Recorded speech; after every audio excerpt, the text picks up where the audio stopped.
Welcome to the Blk Doctor Collective Podcast. We as Black doctors are in a unique position. We can change our communities, healthcare, and the world. Of course, we start by changing the way we see and value ourselves. I'm your host, Dr. Shanika Horn, pediatrician and physician coach, travel extraordinaire. I am so happy to have you here and listening. So let's get into it.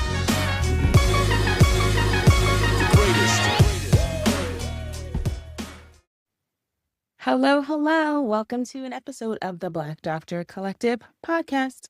Okay, today I'm going to talk to you about regrets that I've had in negotiating. But first, I want to make some announcements.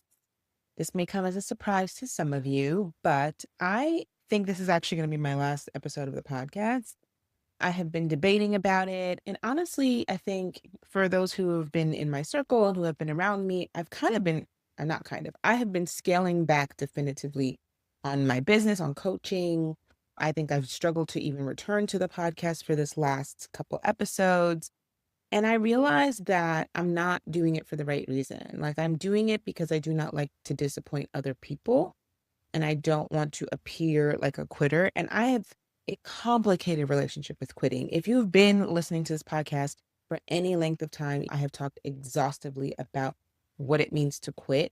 And when I was contemplating quitting medicine, I had to redefine what quitting meant for me. And this is another layer of that. So I always talk about whatever challenge you have in your life, when you are approaching it, when you are solving for it, it's not that it goes away indefinitely.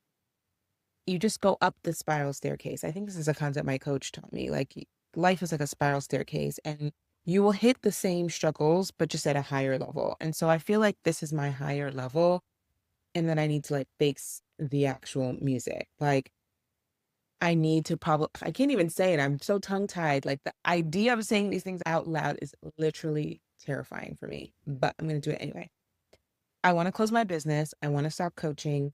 I need to stop the podcast. I just need a break. I need a break from all of the things. I pretty much have been quiet quitting for months, right? I think from the summertime, I paused everything. I took a break. I stopped taking new clients. I haven't taken a new client in a long time. Even clients that wanted to return, I have not accepted anybody back once they completed their initial coaching period. I have finished out all of my existing clients. And so that is where I am, right? I have been, and I still love serving doctors. I still love talking about negotiation. I just think that this form of it, this way that I have gone about it, I think for me, I'm ready for a new phase.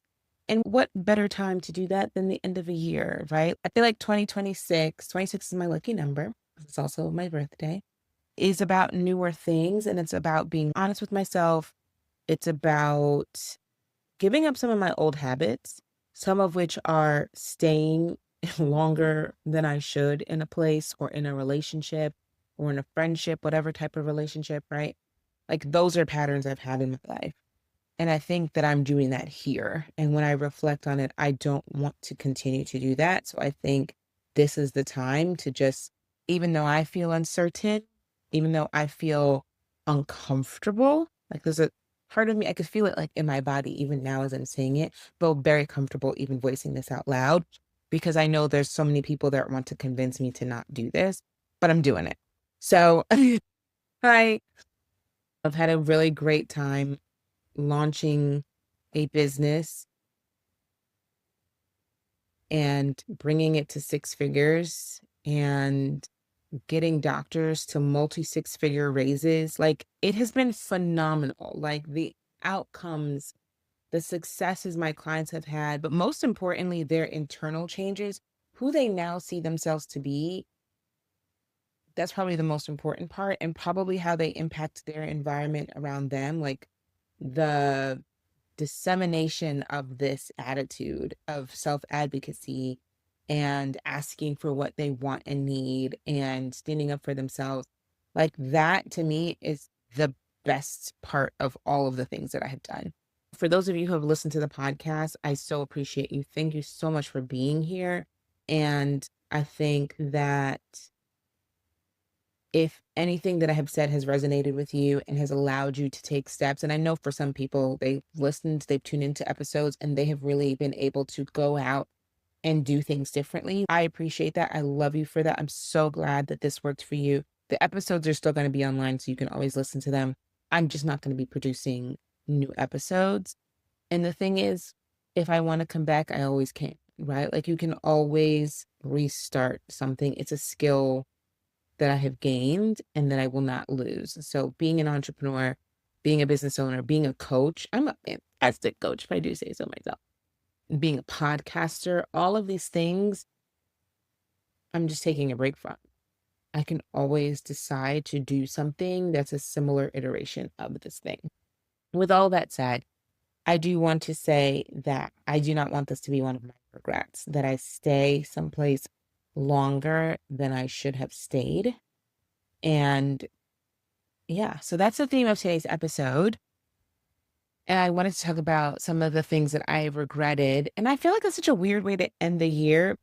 But let's hopefully make this into a positive thing because regret sounds so negative. And honestly, I really don't regret a lot of things. It's just because I wouldn't have learned the lessons. You know what I mean? So I think I speak a lot about asking, right? Asking for what you want, asking the question. Sometimes you know the question. I think about all the times I've wanted to make more money, or I've wanted to ask for a higher hourly rate, or I've wanted to ask for a different schedule and I didn't ask. And I always think those are the things that I have come to regret, if you will. And they have taught me that it does not pay to be silent. And I have lots of examples where I did ask and it really panned out. So I have both of those positions as a foundation, basically. I think about the time that I was doing locums. I was doing a locums assignment and they had asked me about the schedule and they wanted to know how many days I wanted to work. And I was too nervous to say I only wanted to work 3 days a week because it was out of town.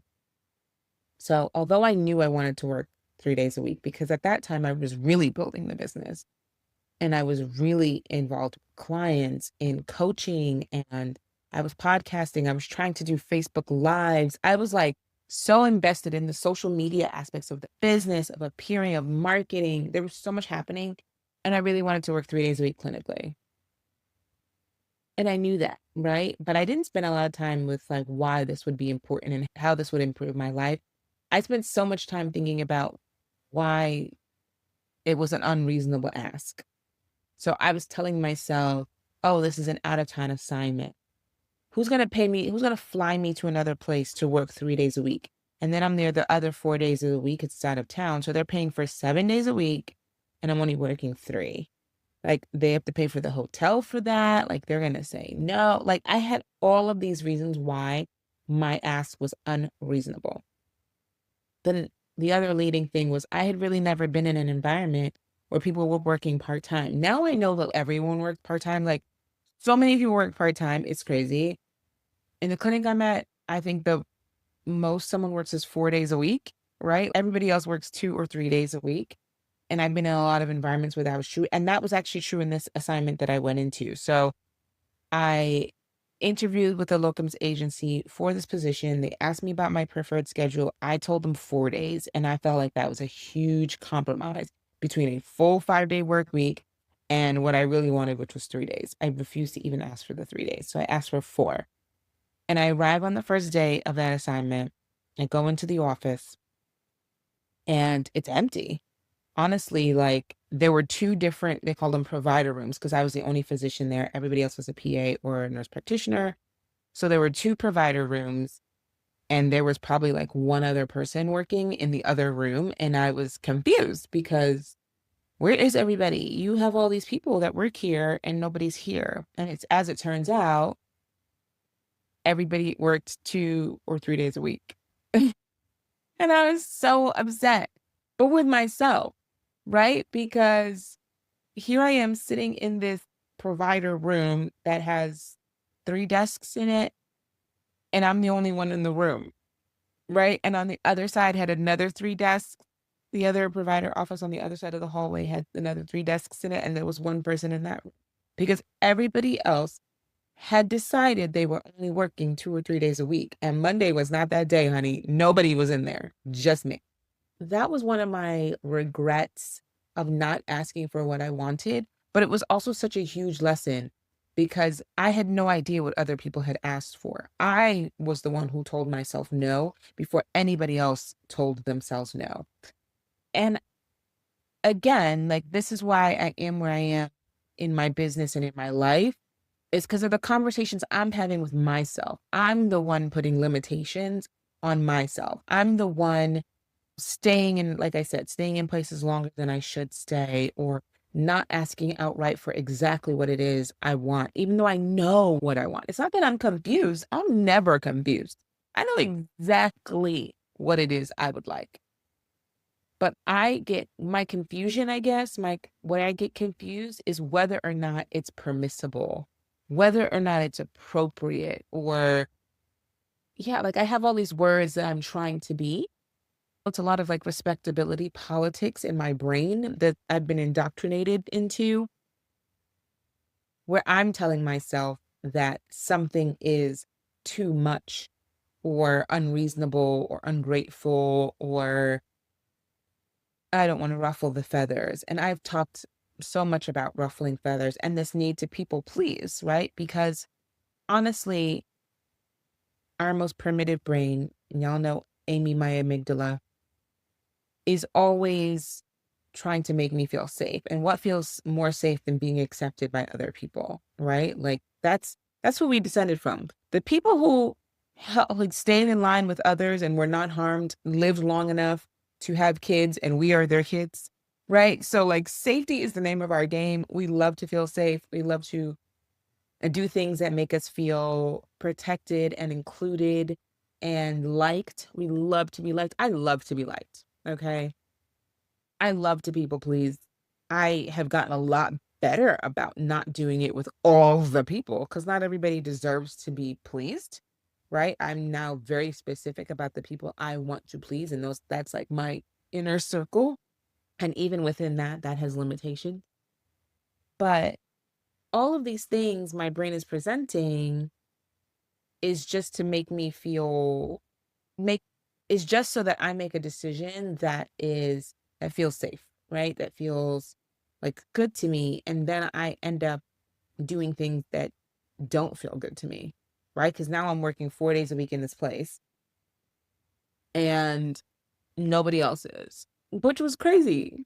And then I was juggling my business and trying to figure out how to do all of the tasks and marketing and things I needed to do to grow on whatever off days I had, right? So now I'm like doing lives at Saturday on noon. Nobody was home, girl. Nobody was home for the live on Saturday, okay? Like people were not tuning in on the Saturday. But I also didn't want to get up super early on a Saturday morning to do it. And I thought, well, everybody else is working weekdays. Like it was a mess, okay? So I started doing that very quickly. And I went back to podcasting and I did a lot of podcasts with guests. And I had a lot of evolutions in that year, but it really was based on the fact that I realized that if I do not ask for something, and I've had this lesson before, that was not even the first time, but that's okay. We about self-compassion around these parts. We gonna learn the lesson and we learn it again. So I've had this experience before. It was not the first time I had either asked for something and gotten it, or something hard and gotten it. And it was not the first time I had not asked for something and felt the repercussions of that. It was just one example, and it stands out in my mind as an example. So yeah, I think because of that experience, I have been better and better and better. And it's a skill, like, about asking for things, money, schedules, responsibilities, admin time, vacation time, benefits. Like I'll ask about all of the things because I know that it's like a momentary discomfort, right? The discomfort is in the moment of the conversation. When I'm having a conversation with someone who I think may not want to give me what I want, or may judge me harshly or may not like me or whatever. Like I'm desperately trying to get this person's approval for Lord knows what reason, because I was doing fine before them and I will do fine after them. In that moment, I'm having all of those internal conversations. Like all of that is a conversation within me. That's what gives us so much anxiety, y'all. I feel like I have a lot of internal conversations that can lead to overwhelm, that can amp up my anxiety. And these are those kinds of conversations. Like, this person does not want to give me what I want.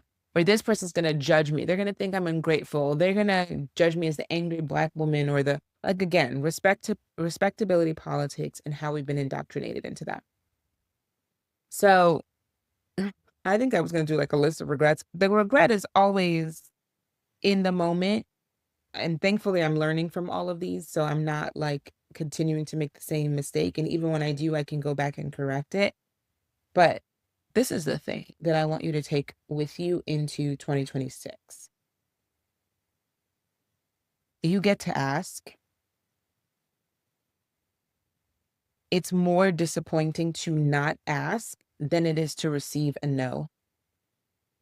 I think a no can be very disappointing, but also never knowing whether or not it was going to be a yes or no is way worse. Like if you ask for more money and they say no, you have not lost anything. You are at the same salary you were at before.